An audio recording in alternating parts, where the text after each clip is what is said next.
अपघातग्रस्त तरुणाच्या मदतीला धावले मंत्री गुलाबराव पाटील। जळगावच्या पाळधी बायपासजवळ दुचाकीवरून पडलेल्या तरुणाला गुलाबराव पाटलांनी केली मदत। जखमी तरुणाला रुग्णालयात पाठवले। भाऊबीज निमित्त श्री विठ्ठल आणि रुक्मिणी मातेस पारंपरिक अलंकार परिधान विठ्ठल रुक्मिणी मातेचं दर्शन घेण्यासाठी भाविकांची मंदिरात गर्दी। दिवाळीच्या शुभेच्छा देण्यासाठी बच्चू कडू यांच्या निवासस्थानी प्रहार कार्यकर्त्यांची गर्दी। शेतकऱ्यांच्या कर्जमाफीसाठी 28 तारखेला नागपूरमध्ये जमण्याचं बच्चू कडूंचं कार्यकर्त्यांना आवाहन। साताऱ्यातील वाई, महाबळेश्वर आणि पाचगणीत मुसळधार पावसामुळे स्ट्रॉबेरी पिकांचं नुकसान, शेतकरी चिंतेत।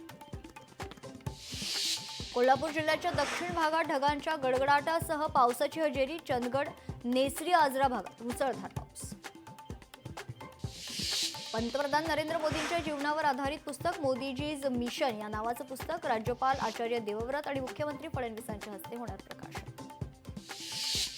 कल्याणच्या शहाड परिसरातील टेलरच्या दुकानाला आग, फटाक्यांमुळे आग लागल्याची माहिती। 4 धाडसी तरुणांमुळे मोठा अनर्थ टळला।